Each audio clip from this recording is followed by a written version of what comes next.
Bienvenue sur la scène agro, un balado produit par Agro-Québec Média et présenté par FAC, pour les acteurs de l'industrie et les mordus d'agroalimentaire. Nous partageons l'actualité, des entrevues exclusives, des dossiers, portraits d'entreprises et plusieurs sujets liés à ce secteur représentant un véritable moteur pour l'économie du Québec. Bonne écoute. Ici Lionel Levac. Le Canada aidera l'Ukraine à exporter sur le marché international les stocks de grains bloqués sur son territoire depuis l'attaque de la Russie. La ministre d'Agriculture et Agroalimentaire Canada, Marie-Claude Bibeau, en a pris l'engagement à l'occasion de la réunion des membres du G7 qui avait lieu à Stuttgart, en Allemagne. En plus de mesures de soutien à l'Ukraine, les ministres de l'Agriculture du G7 ont discuté de diverses interventions pour mettre un frein à la flambée des prix des denrées à travers le monde. J'ai fait le point avec la ministre Marie-Claude Bibeau et profité de l'occasion pour parler de la grippe aviaire au pays et de la situation particulière de Canard du Lac-Brome. Voici mon reportage. Un peu d'histoire rapidement. Le G7 regroupe la France, les États-Unis, le Royaume-Uni, l'Allemagne, le Japon, l'Italie et le Canada. L'Union européenne y est aussi représentée. La Russie y était de 1997 à 2014, alors qu'elle fut expulsée en raison de l'invasion de la Crimée. L'ancien président américain Donald Trump a bien essayé de convaincre le groupe du retour de son ami Poutine, mais aucun des autres membres n'en voulait. J'ajoute simplement qu'il y a les discussions au sommet du G7 avec les chefs d'État et de gouvernement, mais il y a aussi les échanges et prises de décisions sectorielles entre les pays membres, par exemple en ce qui concerne l'agriculture et l'alimentation. Et justement, avait lieu ces derniers jours à Stuttgart, en Allemagne, la réunion des ministres de l'agriculture du G7. L'invasion russe en Ukraine, ses conséquences au plan alimentaire mondial et les façons de soutenir ce pays ont surtout occupé les discussions. J'ai fait le point avec la ministre d'Agriculture et Agroalimentaire Canada, Marie-Claude Bibeau. J'en ai profité pour aussi parler de grippe aviaire et de la situation de l'entreprise Canard du Lac-Brome. Mais tout d'abord, le G7 et l'Ukraine. Madame Marie-Claude Bibeau, bonjour. Bonjour. Madame Bibeau, vous rentrez à peine de Stuttgart en Allemagne où se tenait la rencontre annuelle des ministres de l'Agriculture du G7. Est-ce qu'on peut dire que dans le contexte international actuel, la solidarité, l'unité entre les ministres du G7 est renforcée et plus forte qu'auparavant encore? Oui, absolument. Ça faisait un moment qu'on ne s'était pas rencontrés en personne, on se voyait virtuellement. Et là, on était réunis pour parler de sécurité alimentaire mondiale, aussi de s'assurer que notre agriculture soit durable, parce que dans les dernières années, on a été éprouvés par la COVID, par les changements climatiques qui sont de plus en plus intenses, je dirais, et maintenant par cette invasion russe en Ukraine, qui est un grand producteur alimentaire, grand producteur de blé, d'huile de tournesol, entre autres. Alors, comment on peut, nous, les pays du G7, coordonner nos efforts pour pouvoir aller dans la bonne direction et essayer de faire en sorte que les pays, même les plus vulnérables, puissent être approvisionnés décemment en aliments.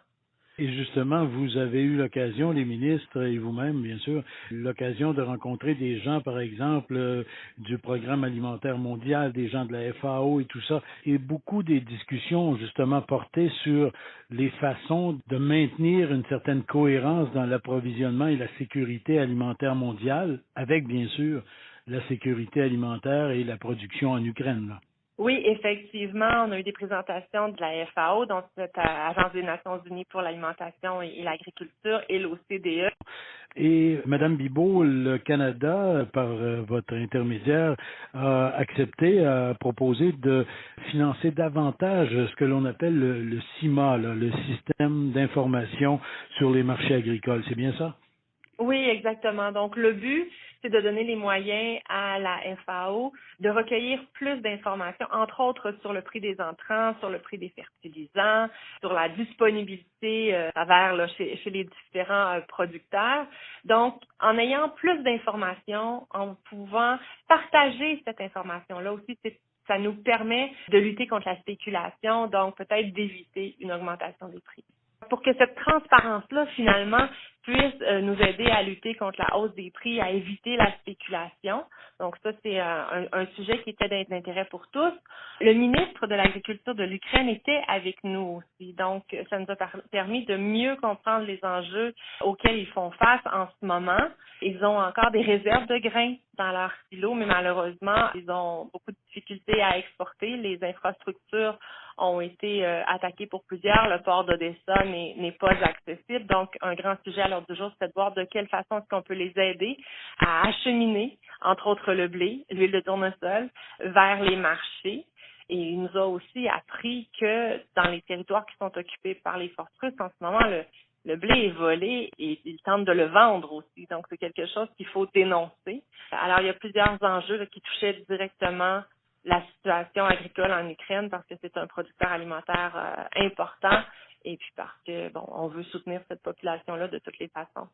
J'ai cru comprendre que le Canada, de façon spécifique, souhaite aider l'Ukraine à pouvoir mener une agriculture quand même raisonnable là, cette année et pouvoir commercer justement. Qu'est-ce que le Canada éventuellement pourrait faire ou peut déjà faire pour justement permettre une saison agricole qui serait quasi normale ou la plus normale possible en Ukraine? Donc, on était tous autour de la table en train de se demander quelles étaient nos forces et de quelle façon on pouvait se partager ces défis-là.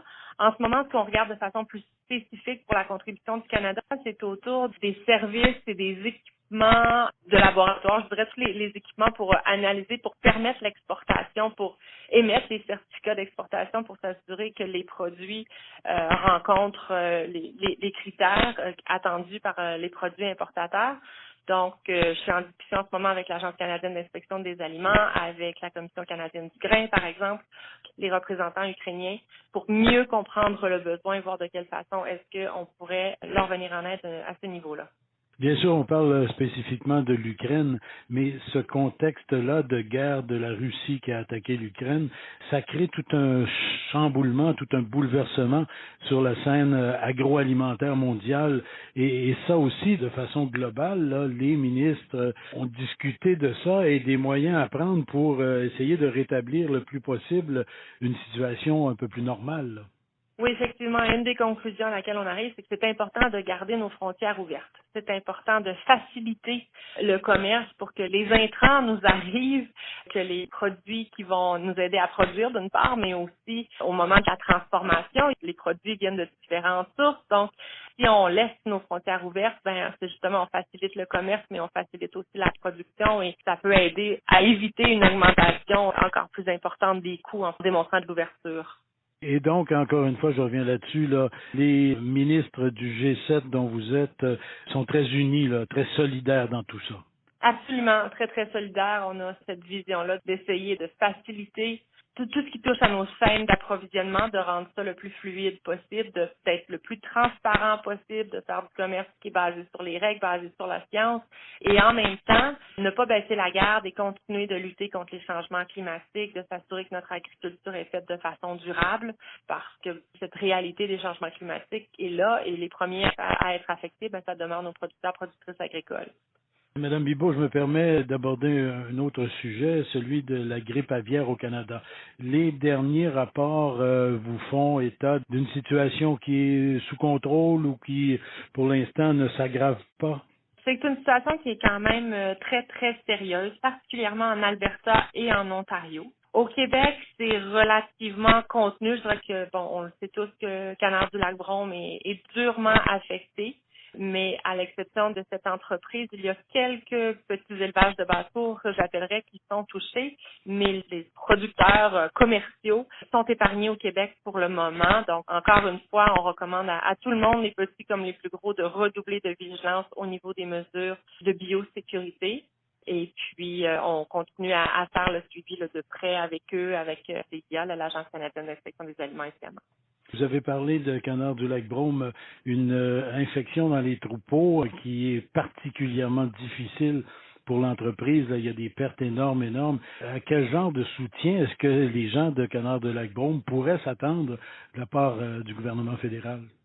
La première étape se fait avec l'Agence canadienne d'inspection des aliments et ils obtiennent une compensation à la valeur du marché pour les oiseaux qui doivent être détruits à cause de la maladie. Donc ça, c'est la première étape. Ensuite, on est en communication avec l'équipe de Canards du Lac-Brome, évidemment. On est prêt à les accompagner, mais la balle est dans leur camp. Au moment où on se parle, ils sont en train de travailler, de développer leur plan de relance. Et à partir de là, on va voir quels sont les besoins au niveau de la relance elle-même, de la reconstruction de l'entreprise. On comprend qu'ils ont des défis au niveau de l'approvisionnement pour les œufs, pour pouvoir rebâtir leurs oiseaux reproducteurs, parce que c'est ça le plus grand problème, là, c'est que toute leur cheptel de reproduction a été détruit. Donc, il faut repartir de zéro. Alors, la balle est dans leur camp en ce moment. On attend leur plan de relance et on va voir de quelle façon est-ce que ce sera à travers Agriculture Canada, Développement économique Canada, avec le soutien peut-être des collègues au niveau des programmes de main-d'œuvre. Alors, on attend de voir leurs demandes pour savoir de quelle façon on pourra les accompagner. Parce que après le choc là, qui a été très dur pour l'entreprise, là, les gens de Canards du Lac-Brome montrent une grande détermination justement à repartir la production le plus vite possible et dans les meilleures conditions possibles. Oui, absolument. Et on veut être là pour les aider. Mais bon, c'est une entreprise privée, ils doivent prendre le leadership et développer leur plan. Et une fois qu'ils nous l'auront présenté, ben là, on va pouvoir être en mesure de voir de quelle façon est-ce qu'on peut les accompagner là-dedans. Bien, Madame Bibeau, merci beaucoup pour tous ces détails et puis au plaisir de se reparler bientôt. Au plaisir, merci. Ici Lionel Levac. Il est souhaitable que reprenne le plus rapidement possible la production chez Canards du Lac-Brome, ce fleuron de notre secteur agroalimentaire. Par ailleurs, il est également souhaitable qu'à défaut de pouvoir forcer le retrait rapide des troupes de Poutine de l'Ukraine, on puisse rétablir un climat plus serein sur la scène alimentaire mondiale. Au revoir. Vous avez aimé ce contenu? Suivez la scène agro pour rester à l'affût de l'actualité agroalimentaire. Merci et à bientôt.